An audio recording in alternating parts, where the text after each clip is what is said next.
Today we have Bryan Kappa with us, and he is one of the creators of an amazing app called ChipDrop that is connecting arborists and gardeners with wood chip deliveries. Before this existed, it was much more of a difficult process to be able to get wood chips.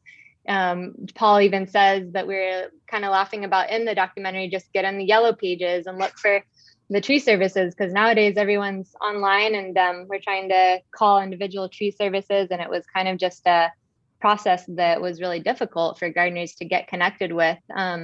So we were so excited when we got connected with Chip Drop, and it's definitely changed the game of how people are actually able to get wood chips, because as the creators of Backseat and filmed the documentary, we didn't foresee that it was going to cause an explosion in the demand for wood chips. So it definitely met a need that wasn't being served. So thank you for being with us today. Yeah, thanks for having me. So we wanted to kind of ask you what inspired you to create ChipDrop in the first place? So how did you see the need for gardeners to get connected with wood chip deliveries? Yeah, so I was working for a tree company in 2012, hauling brush and working as a groundy, they call them. And in between each job, when the truck was full, we had to empty the truck before we could work anymore, because the full truck would essentially stop pretty much all the work. So our our boss was pretty good about posting on Craigslist the day before and trying to find people in the area who would take them. But it was even though that was a cheaper option than taking them to the dump, for example, it was still cumbersome. We had to find this clipboard that he was managing and call the people and make sure they were home, and just all the logistics. So that just took time, and that lost time was just a company cost that was costing the company more money. So I took the winter off because tree work slows down a little bit during the winter, and my background's in engineering and web development a little bit. So I started building the app from the ground up, and started getting some users, mostly just in the Portland area, to try to proof of concept how it would work, and working with the arborists and working with the gardeners, and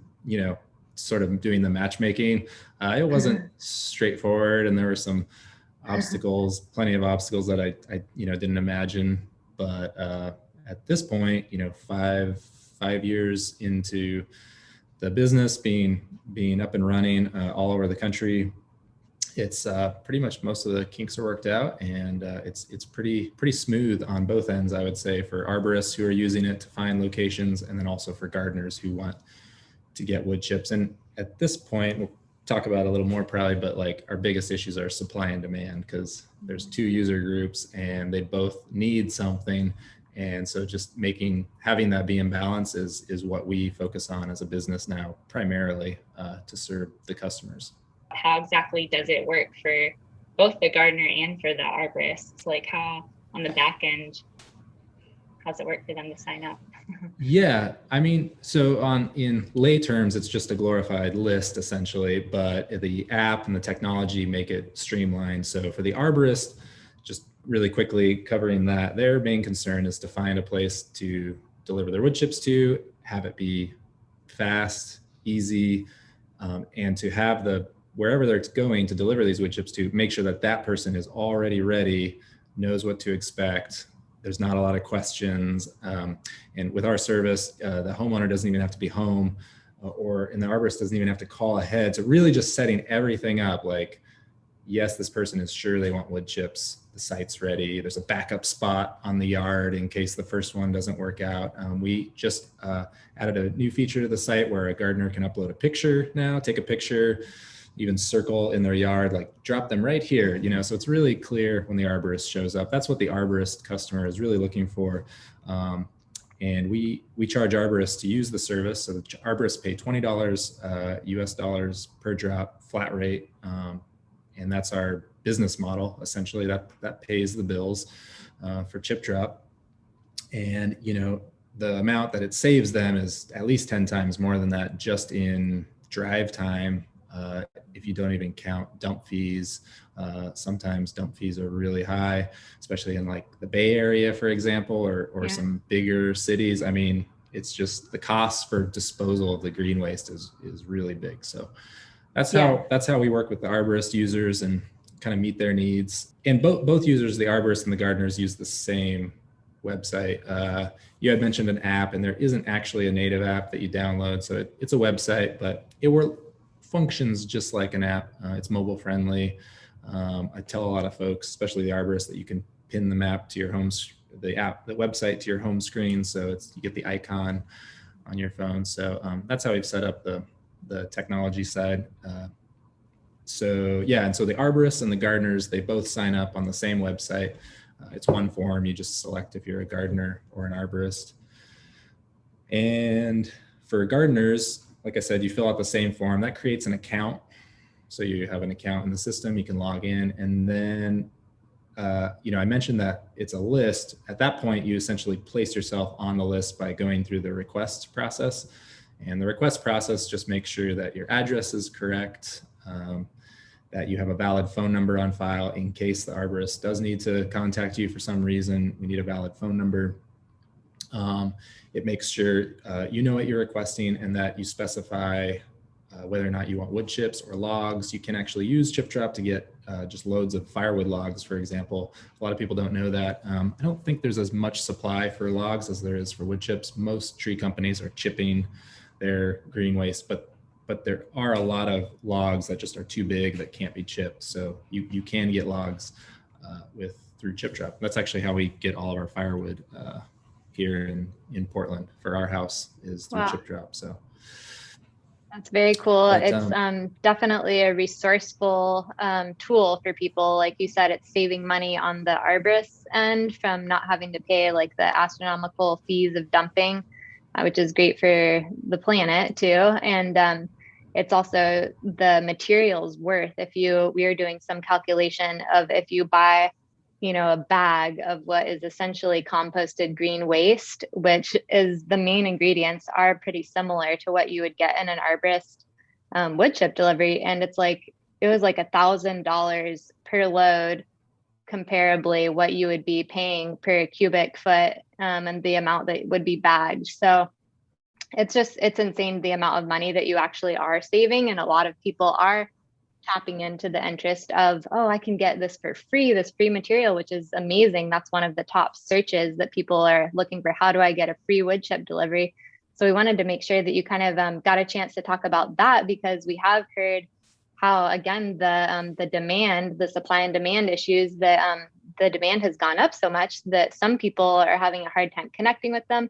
And when they are finding people that they can have deliver the wood chips, they're being asked to pay close to $200 a load, which, like we said, is still actually a good deal when you do the comparison of what else you can get for garden material. But we kind of wanted to give you a chance to talk about what people should expect to pay, if they should expect to pay, and how that influences maybe their amount of time that they're going to end up waiting for getting a delivery. Sure, absolutely.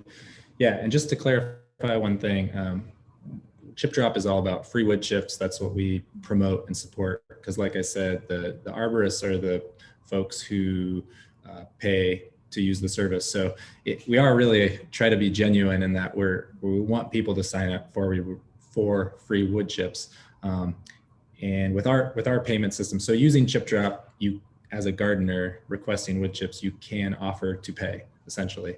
And the way that model works is, what we were trying to do is offset the cost to the arborist. We wanted to make it as cheap as possible for the arborist. And the idea was, if we implemented a voluntary payment system for gardeners, then the market essentially could just decide, like, if gardeners wanted to pay for wood chips, then the arborist would have the option to dump for free.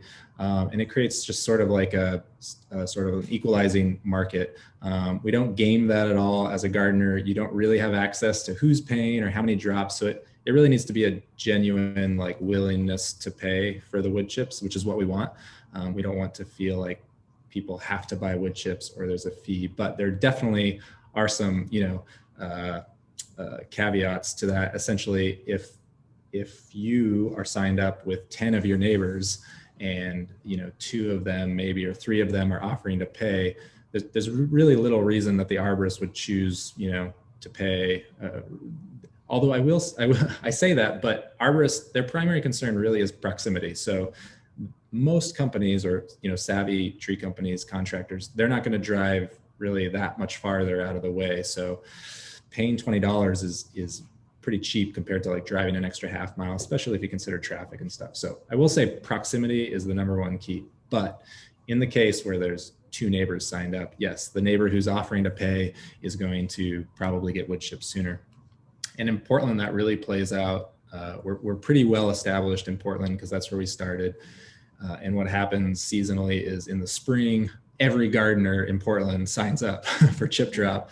And so at that point, there's truly more demand for wood chips than there is supply, because there's only so much to go around. So at that point, you know, it really pretty much every delivery almost is for some amount. The gardeners are paying for those wood chips, but that's only for a short part of the season, maybe 3 or 4 months. Eventually, the arborists churn through all those sites, and then they're back at square one. They have less sites to drop at. And so gardeners, if they can kind of play the seasonality, can easily request wood chips in the winter or the off season, late in the summer. There's a lot of times where they can place those requests and that they don't have to worry about having to pay, essentially. So there is some seasonality to that.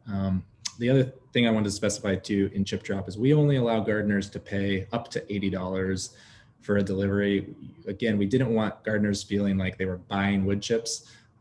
There's a lot of exceptions that gardeners have to make to use ChipDrop. For example, you can't get a call ahead of time, or you can't be guaranteed a call ahead of time. You have no say over really the species of wood chips. One load might look very different from the next load, and you don't really get to pick and choose the good load over the bad load, although there are no good loads and bad loads. But, you know, if aesthetics is your concern, you might want a certain look. So because that's the case, we didn't want to charge a lot for the wood chips. So you can only pay up to $80, and you only pay that if you get a delivery. So if you don't get a delivery, we won't charge you. Or if there's a mix up or something, the drop gets marked incorrectly, we'll just refund you. So you only pay if you get the wood chips. And yeah, you should know that most of that money is going to offset the cost to the arborist to use the service. So that's how we set it up. Very cool. Yeah, what are some of the challenges that you're aware of that gardeners are facing as far as like what to expect for their wood chip delivery? Like that we, on the back end, we've experienced a lot of people surprised sometimes as far as what they get. And so if you were just to educate someone like, hey, this could happen, what do you communicate to people in advance of getting a delivery of what they might be getting dropped off in their driveway? Yeah, for sure. Right now, the #1 question we get is ChipDrop in my area? And it's the hardest question to ask because it's seasonal. It depends if there's arborists there. But we do give folks a tool. If you sign up, create an account on ChipDrop, then we give you a map where you can see all the recent deliveries in your area. So that really gives you the best sense of like, is ChipDrop active in my area? So there is that tool to answer that question. And if it's not active in your area, we ask folks to sign up anyways, because there may be some companies just waiting to use the service and they just don't have any, no gardeners are signed up. So we do ask people to like try to use the service and get it started, because it's really a grassroots kind of word of mouth organization. We do some marketing, but we really rely heavily on word of mouth. So that's probably the #1 question people get. And that goes along with wait time. Like, how long am I going to have to wait?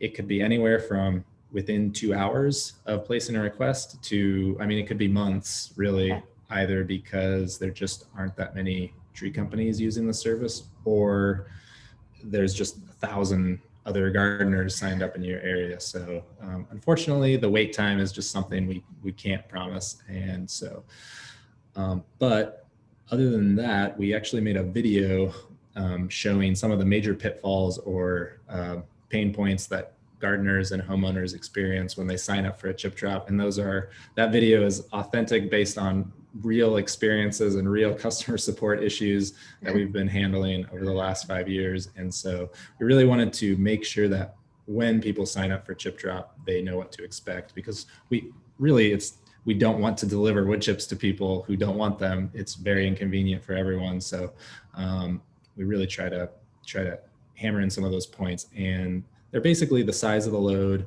It's a lot. It's up to 20 yards. A lot of people have the misconception that 20 yards is too much for their yard. We live on a 50 by 100 urban lot in Portland, and 20 yards is about what our yard needs. Maybe even a little more. We spread it out 12 inches thick because within a month it compacts down to about 4 inches.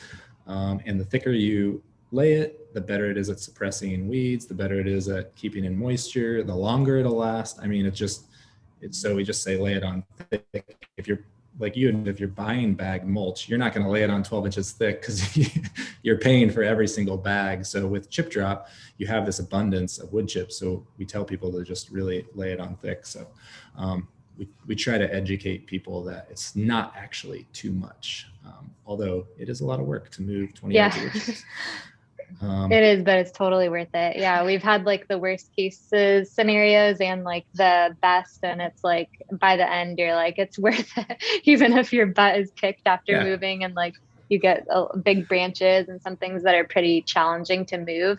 But we always tell people just, bring over your friends. If you have to hire like a team of gardeners, even if you aren't up for the task, like it's worth it. So yeah. Yeah, we found it's a really good community building event. Like you get a pile of wood chips in your yard and all the neighbors come over, like, maybe they want to borrow some, or they're going to help you move it, or maybe they're upset because you're blocking the road or something, whatever it might be. It's like people kind of come together. And so we're actually trying to build on that and kind of create that community, build that into the service so that people don't feel like they have to just move all these wood chips by themselves or they're stuck with it. Yeah, I love that. Yeah. Would you want to tell us on that same note of the networking, sort of like community building, what new projects and services are you guys working on in terms of trying to network and build a space for people to connect to each other?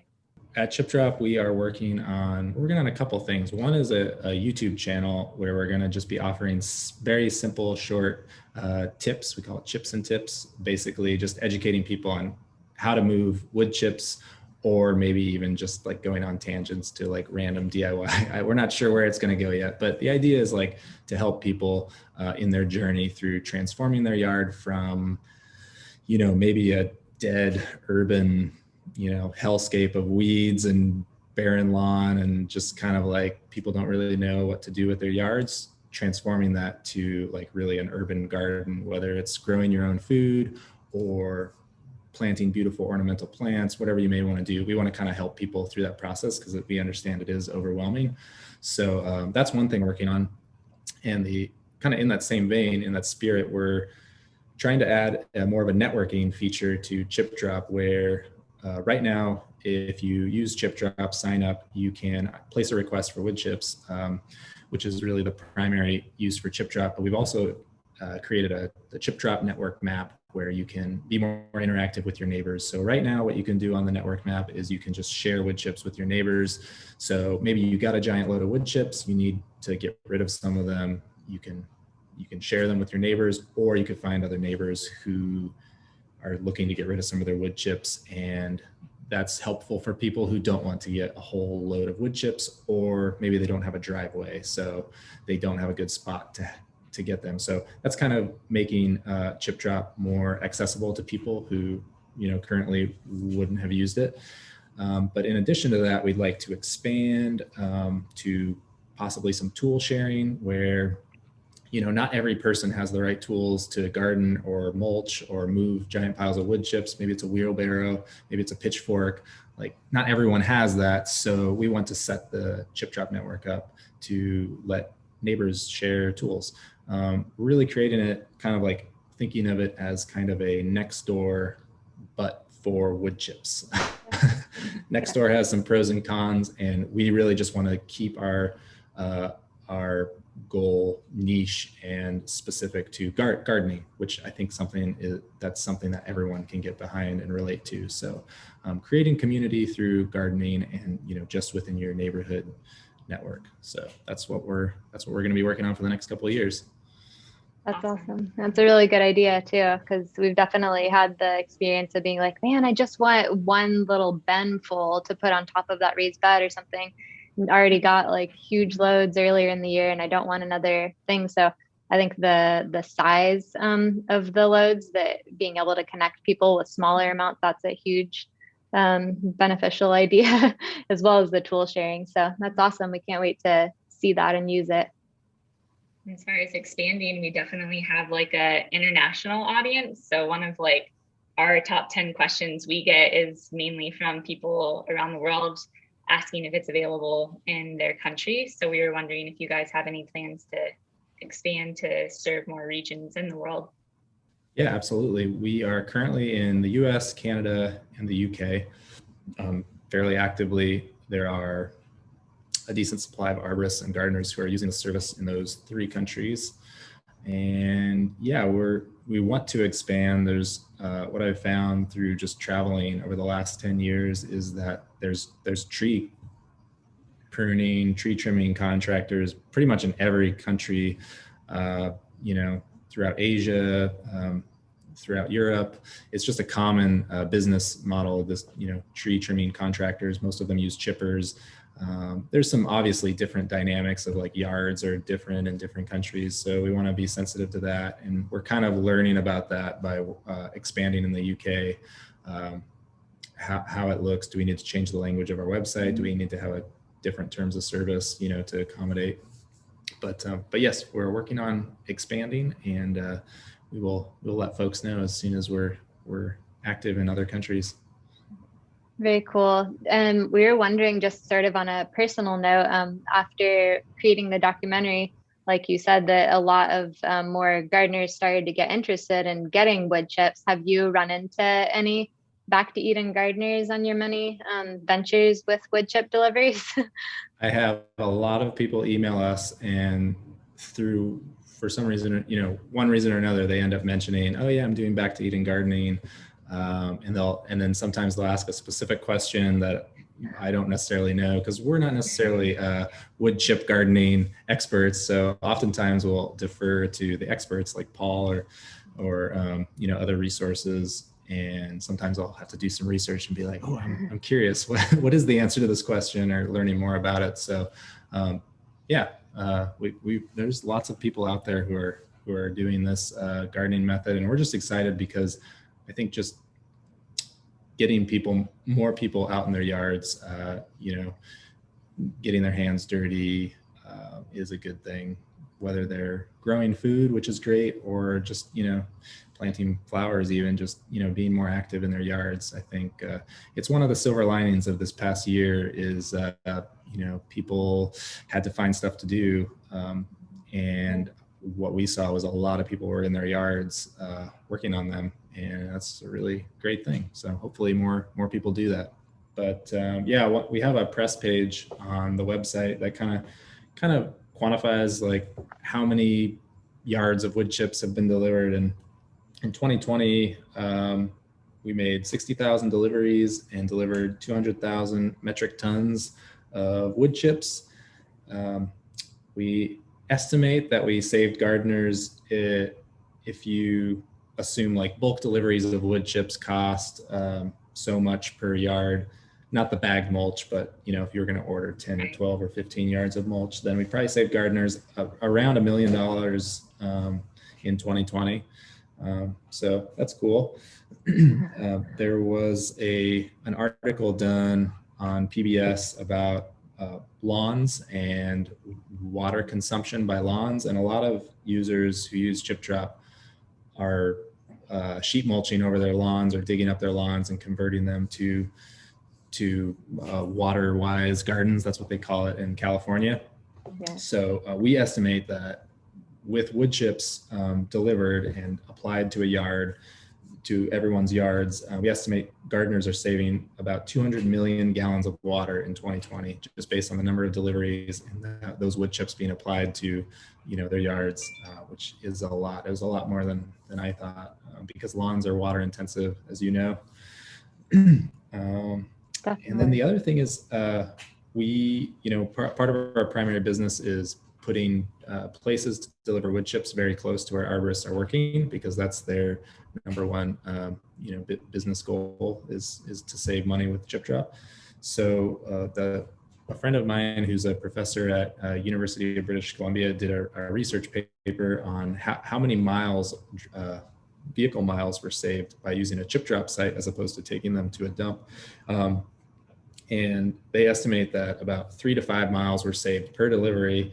And based on that, about 30,000 gallons of fuel were saved from being burned in 2020. So, I mean, it might be a blip on the overall consumption, but that was a pretty cool data point that I thought Very was interesting. cool. So.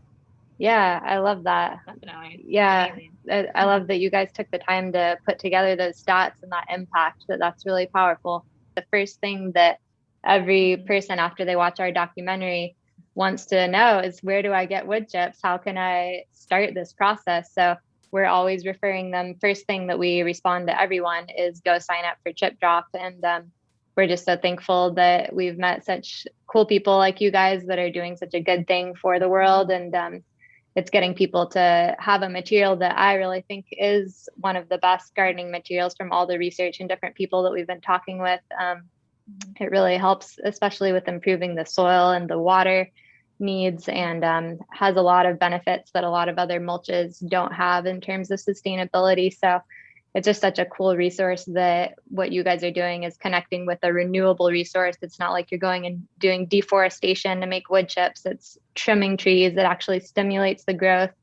They're, like you said, widely available in most urban areas, that it's just a waste byproduct that should be going back to the community. So if anything, that we just want to encourage everyone to support ChipDrop, because the more that more arborists can be signed up for something like this, the less your wait time will be for getting wood chips. Because like Bryan said, there's enough supply out there. It's just a matter of getting more people to connect and understand how to communicate about the needs. So thank you so much for creating the app and having that idea. That I think that it's changed so many people's lives positively, and we're thankful to be connected with you. Absolutely. Likewise. Thanks for helping us get the word out.